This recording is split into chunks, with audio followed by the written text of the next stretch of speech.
Hello guys, this is Ankur Kaushik and you are welcome on our channel UPSC accessible. आज का हमारा topic है atmospheric pressure. आज हम पढ़ने वाले हैं एटमॉस्फेरिक प्रेशर के बारे में। Chapter 10 atmospheric circulation and weather systems. हमारा चैप्टर 10 है, नाम है इसका atmospheric circulation and weather system, class 11th NCERT geography. ठीक है, अब ये नाम तो आपको पता चल ही गया होगा। इंट्रोडक्टरी क्लास हम कर चुके हैं। इंट्रोडक्शन में मैं काफ़ी कुछ बता चुका हूँ इस चैप्टर में क्या पढ़ने वाले हैं, फिर भी बता रहा हूँ क्या एटमॉस्फेरिक सर्कुलेशन होता है। एटमॉस्फेरिक सर्कुलेशन का मतलब सर्कुलेशन ऑफ विंड, डेफिनेट सी बात है, तो समझ आ ही गया होगा आपको। विंड का सर्कुलेशन होता है। अब जब विंड सर्कुलेट होगी तो विंड अपने साथ हीट भी सर्कुलेट कर देती है और मॉइस्चर भी सर्कुलेट कर देती है। हीट और moisture all over the world circulate हो जाता है। ये हमने पिछले क्लास में पढ़ चुके हैं, इंट्रोडक्शन क्लास में। ठीक है, यहां तक समझ आ गया। अब जब ये होगा, इसकी वजह से वेदर सिस्टम्स क्रिएट होते हैं। एक जगह का मान लीजिए यहाँ पे आज 50 डिग्री या 40 डिग्री टेम्परेचर है, कहीं से हवा आ रही है ठंडी लो प्रेशर से और उसमें मॉइस्चर भी है, तो यहाँ टेम्परेचर भी कम हो जाएगा और बारिश भी हो जाएगी। उल्टा भी हो सकता है ना, उल्टा भी हो सकता है। तो क्या कह रहा है कि एटमॉस्फेरिक सर्कुलेशन और उसकी वजह से जो वेदर में जो सिस्टम में जो चेंजेस आती है, वेदर सिस्टम जो क्रिएट होता है, उसके बारे में हमें इस चैप्टर में पढ़ना है। सबसे पहले क्या बोल रहा है, ये बोल रहा है do you realise that our body is subjected to a lot of air pressure. देखो, हमें ये बात पता है कि एयर हैज मास। हमने 5th और 6th स्टैंडर्ड में एक एक्सपेरिमेंट करके देखा है कि एक बलून एक तराजू लीजिए, बैलेंस लीजिए, ठीक है, उसके ऊपर एक साइड में बलून रखिए जो कि खाली है, ऐसा कैसी रख दीजिए। दूसरी साइड बलून रखिए जिसमें कि आपने हवा ब्लो की हुई है, ठीक है, उसमें ऊपर गांठ मारिए और उसको तराजू पर दूसरी साइड रख दीजिए। तो जिस साइड में हवा वाला बलून है वो तराजू नीचे झुक जाएगा, मतलब एयर हैज मास।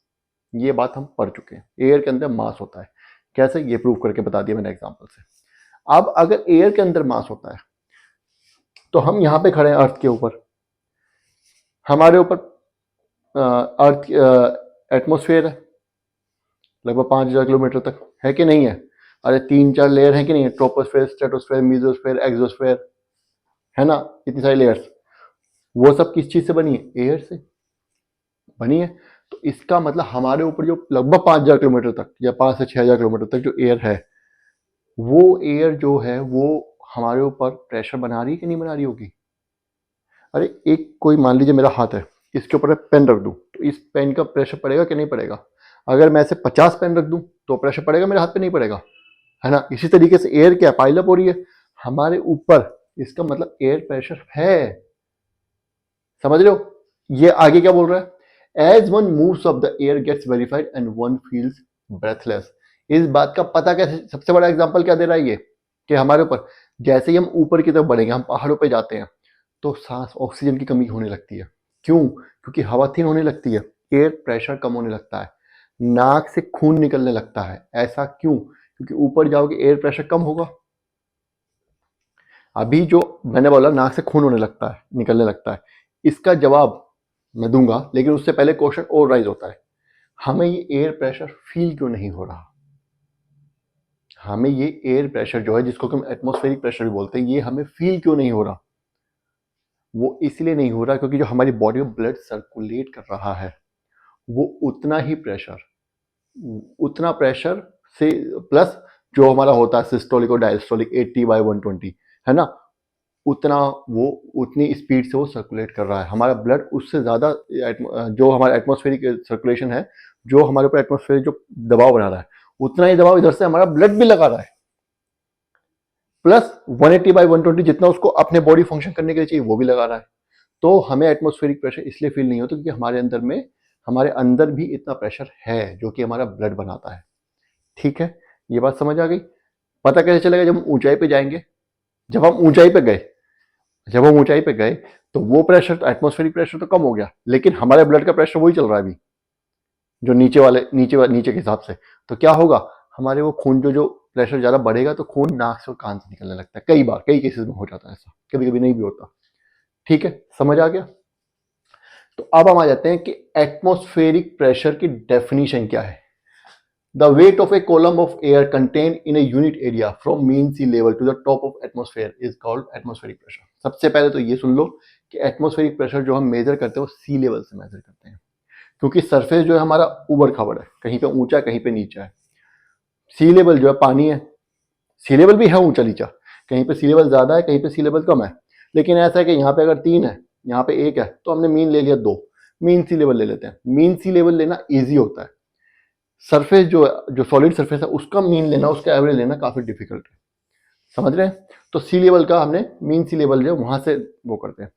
अब ये कह रहा है कि सपोज कीजिए मीन सी लेवल पे एक पॉइंट है, मान लीजिए 1/1 का मान लेते हैं, 1 स्क्वायर मीटर का, 1 मीटर स्क्वायर का, उसके ऊपर, या मैं हूं वो पॉइंट, ठीक है, मैं 1 स्क्वायर मीटर का मैं एक एरिया यूनिट एरिया हूं, मेरे ऊपर एटमोस्फेयर के टॉप तक जहां तक है एयर, यही एक कॉलम जो है, ये कॉलम एयर का, ये मेरे ऊपर एक प्रेशर बना रहा है कि नहीं बना रहा है, वो प्रेशर कितना है उसको हम एटमॉस्फेरिक प्रेशर बोलते हैं। Weight of column of air, मेरे ऊपर कॉलम ऑफ एयर का pressure contained in a unit area from the mean sea level to the top of atmosphere is called atmospheric pressure. समझ आ गया? इसको हम एटमॉस्फेरिक प्रेशर बोलते हैं। और atmospheric pressure is expressed in millibars. इसकी यूनिट क्या है? मिलीबार है, याद रखना है मिलीबार, ठीक है। अगला इंपॉर्टेंट पॉइंट क्या बता रहा है, sorry, at sea level the average atmospheric pressure is 1013.2 millibars. Average sea level pressure क्या है? 1013 मिलीबार्स, 0.2 मिलीबार्स। अब ये बहुत काम की चीज है, पूछो कैसे? अगर ये नहीं पढ़ोगे तो यही नहीं पढ़ पाओगे। अगर आपको यही नहीं पता, मैंने अभी क्या बताया कि एटमॉस्फेरिक सर्कुलेशन कैसे होता है, लास्ट क्लास में क्या बताया था, जब विंड जो होती है एक तरफ से दूसरी तरफ फ्लो करती है, मूवमेंट करती है, वो कैसे करेगी? हाई प्रेशर से लो प्रेशर की तरफ करेगी। हमें कैसे पता कहां पे है हाई प्रेशर, कहां पे है लो प्रेशर? इससे पता चलेगा। अगर प्रेशर इससे ज्यादा है तो हाई प्रेशर है, अगर इससे कम है तो लो एटमॉस्फेरिक प्रेशर है। समझ गए? अगर 1013 से 1013.2 से कम है तो वहां पे लो प्रेशर बन रहा है, अगर 1013.2 से ज्यादा है तो वहां पे हाई प्रेशर बन रहा है। समझ गए? चलिए आगे बढ़ते हैं। अगला पॉइंट क्या बोल रहा है? Due to gravity the air at the surface is dense and hence has a high pressure. बता चुका हूं पहले, जैसे जैसे सरफेस से ऊपर की तरफ बढ़ते रहेंगे एयर थिन होती रहती है। ग्रेविटी, एटमॉस्फेयर, जो एटमॉस्फेरिक गैसेज है उनको होल्ड करने की कैपेसिटी जो अर्थ की, जो कि ग्रेविटी की वजह से है, वो कम होती जाती है। यहाँ पे ग्रेविटी सबसे ज्यादा है तो यहाँ पे सबसे ज्यादा होल्ड किया हुआ उसने गैसेज को, यहाँ पे सबसे ज्यादा थिक है गैसेज, डेंस है। जैसे जैसे ऊपर जाएंगे तो ये उतनी ज्यादा डेंस नहीं रहेंगी, रेयर हो जाएंगी, है ना। क्या बोल रहे हैं? Due to gravity air at the surface is dense and hence has very high pressure. इसलिए सबसे ज्यादा हाई प्रेशर कहाँ पे मिलेगा? सबसे ज्यादा प्रेशर नीचे की तरफ मिलता है। ऊपर जैसे हम बढ़ते जाएंगे एटमॉस्फेरिक प्रेशर कम होता जाएगा। जब हम स्पेस में जाते हैं तो एक अलग तरह का सूट डिजाइन किया जाता है स्पेस में जाने के लिए। अगर आप स्पेस में चले गए और जो हेलमेट मिलता है ऐसे करके घुमा के जो उतारते हैं, है ना, एस्ट्रोनॉट्स, अगर वो आपने उतार दिया तो आपकी सर फट जाएगा, सर फट जाएगा आपका। क्यों? क्योंकि प्रेशर नीचे वाला, आप स्पेस में चले गए, वहां पे एटमॉस्फेयर नहीं है तो आपके सर पे कोई प्रेशर नहीं पड़ रहा, लेकिन आपकी बॉडी तो 1013.2 का प्रेशर डाल रही है ना बाहर ब्लड के थ्रू, आपका ब्लड तो कर रहा है ना। अगर वो प्रेशर, एटमॉस्फेरिक प्रेशर हट गया तो वो काउंटर किसको करेगी? कुछ है ही नहीं काउंटर करने के लिए, तो आपकी नसें फट जाएंगी, उन पे से प्रेशर हट जाएगा तो आपकी नसें फट जाएंगी। समझ गए? इसलिए उनके लिए स्पेशली सूट डिजाइन किया जाता है। तो आई होप आपको यहां तक समझ आ गया। चलिए अब आगे बढ़ते हैं।